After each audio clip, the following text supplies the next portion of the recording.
Commentaires et méditations sur l'office de la Passion du Seigneur du Vendredi Saint.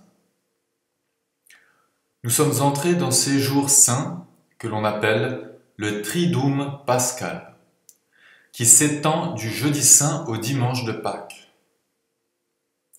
Ces trois moments que nous revivons en Église sont la scène du Seigneur, l'office de la Passion du Seigneur et le dimanche de Pâques, où l'on fête la résurrection du Seigneur.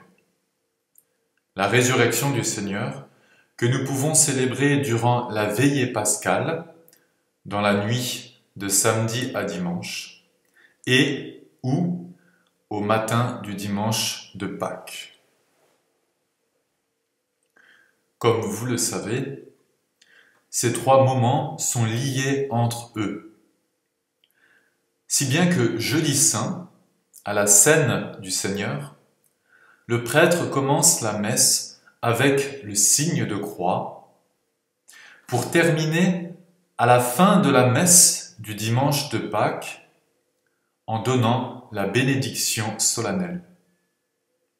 Ces trois moments étant intimement liés entre eux, je les rappelle, la scène du Seigneur qui anticipe la croix, la passion et mort du Seigneur et la glorieuse résurrection. Le Vendredi Saint, à l'office de la Passion du Seigneur, l'Église revit et médite le chemin de croix du Seigneur, sa mort infâme sur la croix et sa mise au tombeau. C'est pourquoi l'office de la Passion a une tonalité très grave et austère. Normalement, les églises sont dépouillées de tout. Pas de fleurs, ni de tapis, pas de nappe d'autel, ni de cierge. Les croix sont retirées ou bien voilées de violet. L'orgue n'est pas utilisé, ou bien très peu. Tout cela doit contribuer à un sentiment de gravité et d'austérité. L'Église revit et médite la passion du Seigneur. Nous sommes là au cœur du mystère. Mystère de Dieu et mystère du péché.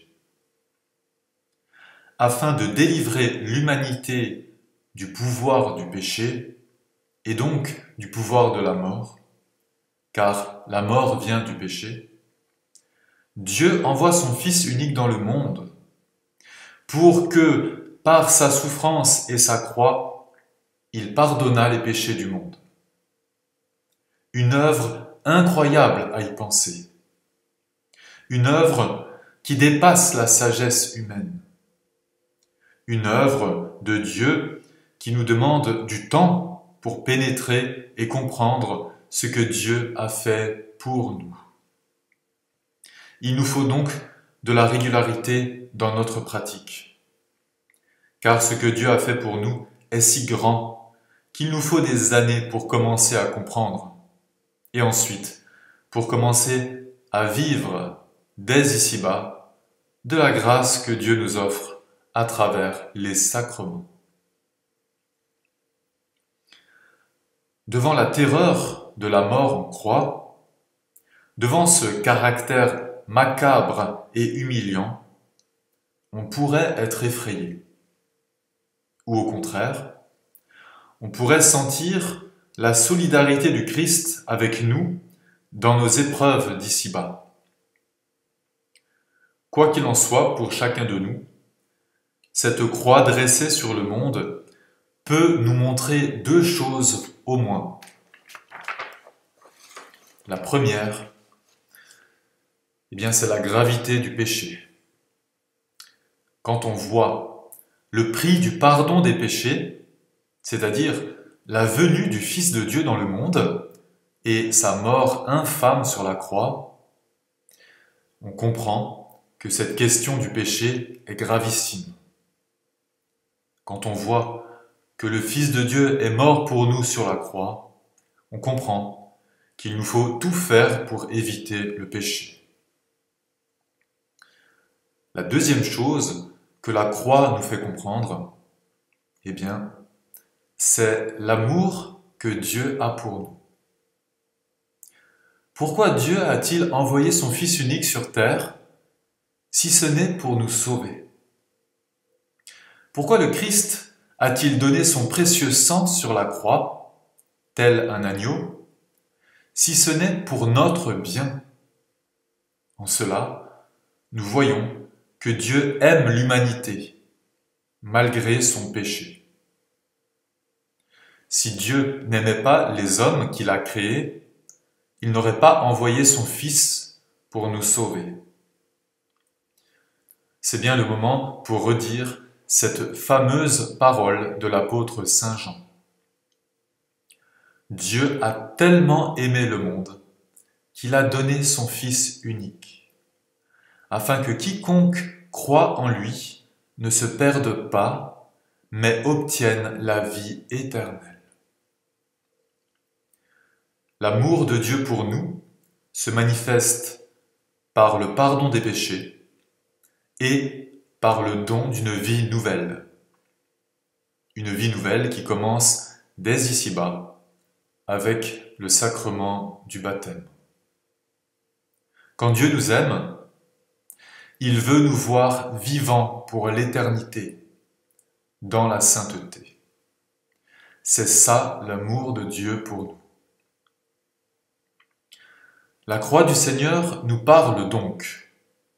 Elle a un langage et elle nous dit au moins deux choses. Que le péché est grave et que Dieu nous aime au point de sacrifier son Fils unique pour nous sauver. Nous regarderons désormais nos crucifix d'une toute autre manière, je l'espère. Durant ce jour du Vendredi Saint, on observera le jeûne et l'abstinence. Le jeûne consiste à limiter la prise de nourriture à un repas maigre au cours de la journée et à une collation. Durant ce jour, il est de coutume de faire un chemin de croix. Ce chemin de croix de 14 stations actualise symboliquement le parcours du Seigneur. Il nous permet de mieux comprendre ce que Dieu a fait pour nous, mieux comprendre pour mieux l'aimer en retour. Car quand on voit ce que Dieu a fait pour nous, eh bien, on se met à l'aimer tout simplement. Réjouissons-nous de vivre ces jours saints en communion avec toute l'Église à travers la terre. Même si cette communion est marquée cette année par une dimension plus spirituelle et plus intérieure à cause du confinement. Une bonne et sainte méditation à vous, afin de pouvoir mieux aimer ce Dieu qui a fait tant de choses pour nous. Que la paix du Christ soit avec vous.